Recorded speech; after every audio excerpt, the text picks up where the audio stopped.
Bismillahirrahmanirrahim. Assalamualaikum warahmatullahi wabarakatuh.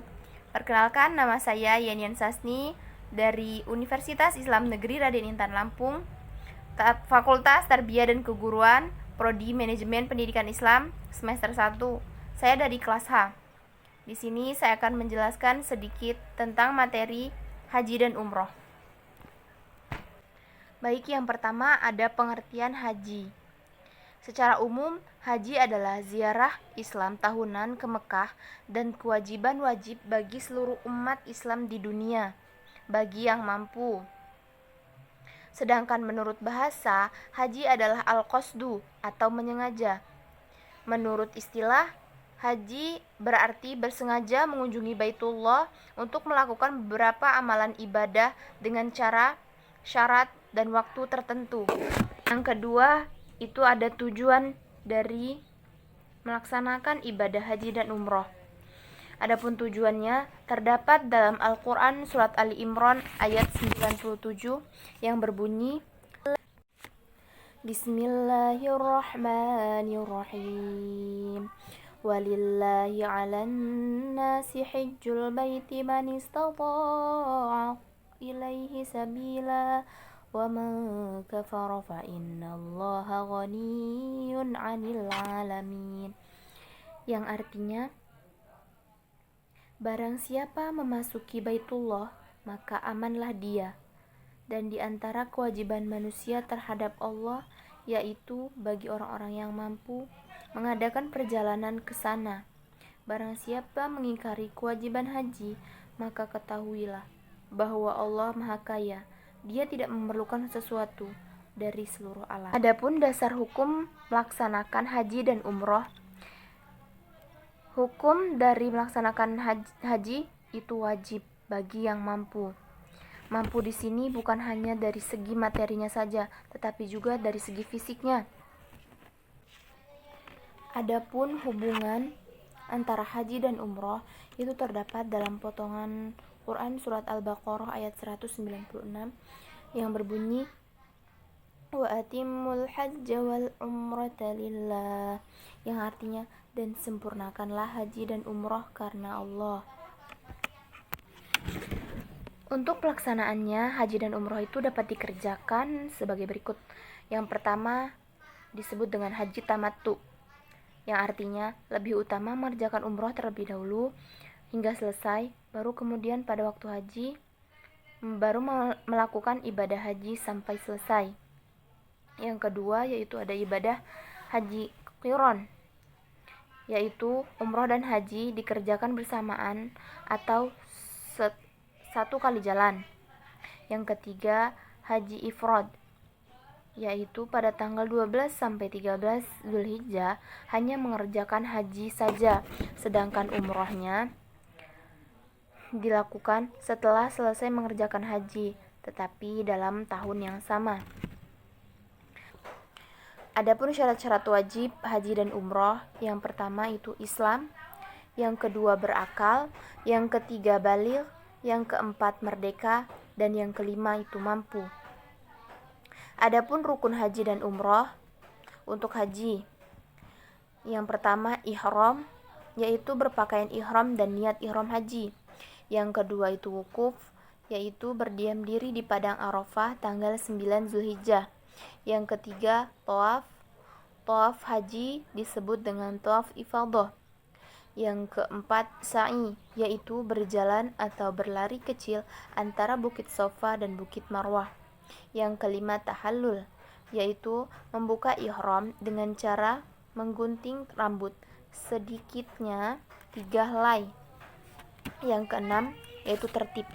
Adapun rukun dari umroh itu sendiri sama dengan rukun dari haji, namun dalam umroh tidak ada wukuf.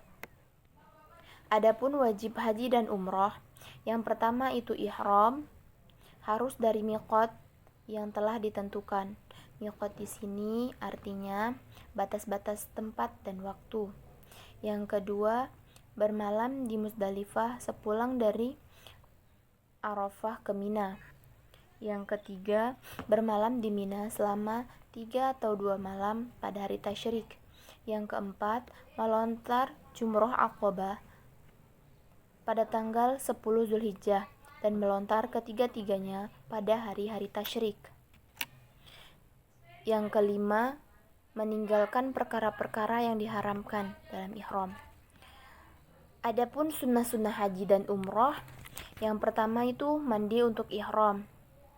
Yang kedua, sholat sunnah ihram 2 rakaat. Yang ketiga, tawaf qudum. Yang keempat, membaca talbiyah.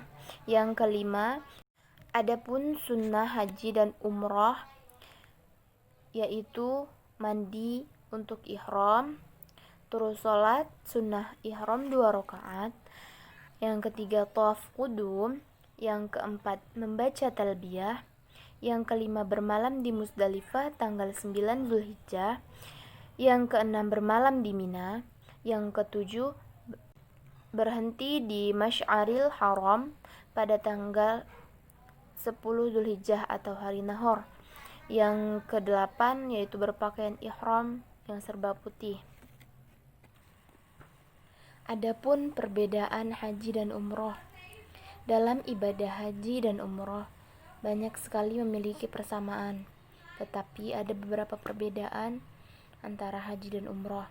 Yang pertama, umroh itu tidak mempunyai waktu tertentu untuk melaksanakannya, sedangkan haji itu memiliki waktu-waktu tertentu dalam pelaksanaannya. Yang kedua, dalam umroh tidak ada wukuf dan tidak ada mabit di Musdalifah. Yang ketiga, dalam umroh tidak ada melempar jumroh. Yang keempat, umroh tidak ada tawaf qudum dan tidak ada khutbah. Adapun miqat umroh itu di tanah halal bagi semua orang.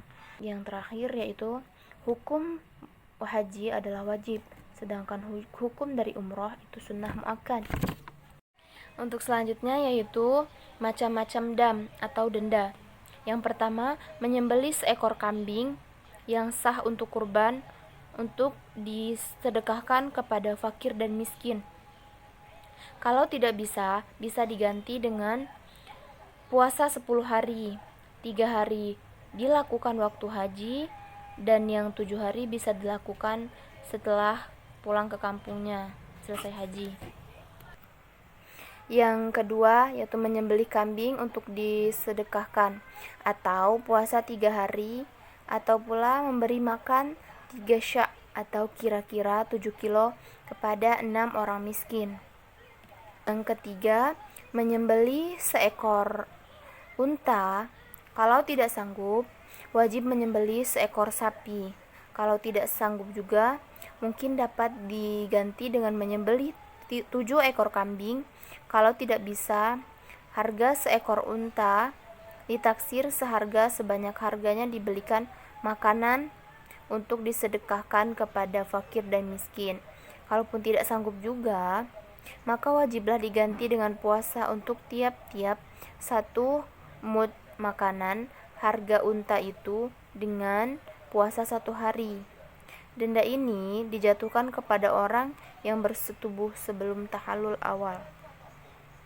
Yang keempat, barang siapa yang membunuh hewan buruan di tanah haram, maka wajib membayar dam sebagai berikut. Yang pertama, menyembelih hewan yang serupa atau hampir sama dengan binatang yang terbunuh.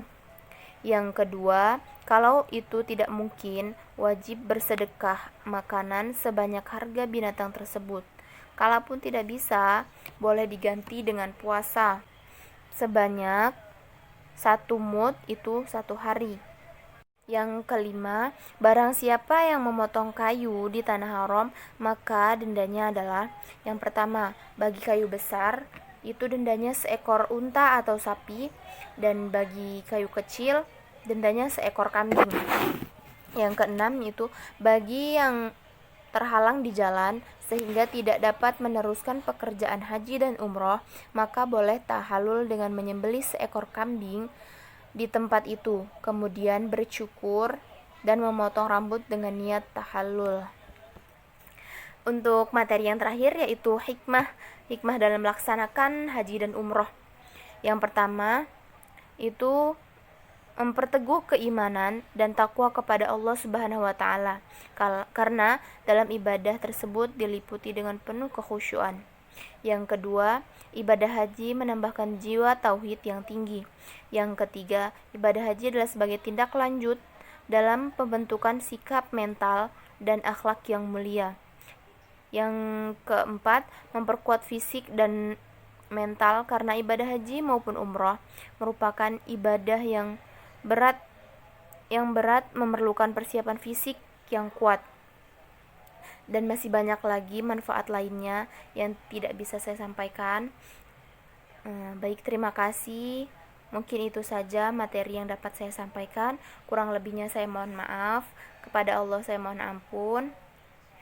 Saya akhiri. Wassalamualaikum warahmatullahi wabarakatuh.